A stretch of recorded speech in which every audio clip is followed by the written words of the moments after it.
कोल्हापूरच्या सहकार क्षेत्राचा कणा मानला जाणारा गोकुळ दूध संघ आणि त्याची निवडणूक पुन्हा एकदा राजकीय केंद्रबिंदू बनली आहे. नमस्कार, मी सुरेखा आणि आपण पाहतात तारा न्यूज. सध्या सत्ताधारी गटातील बहुसंख्य संचालक एकत्र येत निवडणूक बिनविरोध करण्यासाठी हालचाली करत असल्याचं चित्र समोर येते. जिल्ह्यातील प्रमुख नेत्यांच्या भेटीगाठी सुरू आहेत आणि वरकरणी पाहता हा प्रयत्न संस्थेच्या स्थैर्यासाठी असल्याचं सांगितलं जातंय. पण राजकारणात दिसतंय तेवढं खरं असतंय का? कारण गोकुळचा इतिहास हा केवळ दूध व्यवसायाचा नाही, तर तो सत्तेच्या चढ उताराचा आरसा आहे. एकेकाळी माजी आमदार महादेवराव माडिक आणि स्वर्गीय PN पाटील यांचा प्रभाव असलेली ही संस्था नंतर मंत्री हसन मुश्रीफ आणि आमदार सतेज पाटील यांच्या नेतृत्वाखाली सत्तांतर अनुभवते आणि इथूनच सुरू होतोय नव्या राजकीय समीकरणाचा खेळ. आज परिस्थिती पूर्णपणे बदलली आहे.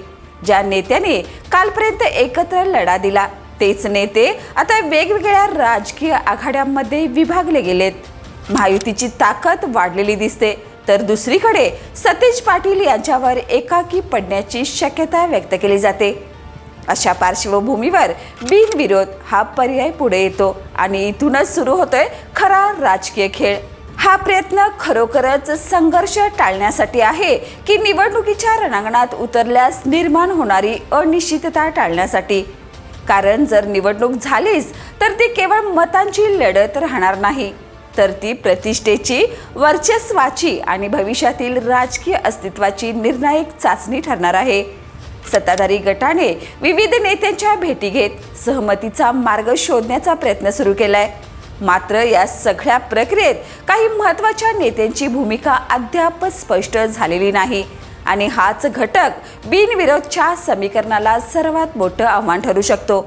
कारण गोकुळच्या राजकारणात प्रत्येक गट, प्रत्येक नेता आणि प्रत्येक मत महत्त्वाचं असते.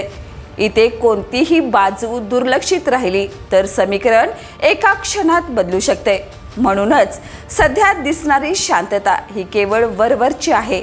आतून मात्र सत्तेच्या पटावर जोरदार काटशह सुरू आहे. एक गोष्ट मात्र नक्की, गोकुळची निवडणूक ही केवळ सहकार्याची प्रक्रिया नाही, तर ती कोल्हापूरच्या राजकीय भवितव्याचा आराखडा ठरवणारी निर्णायक लढत आहे.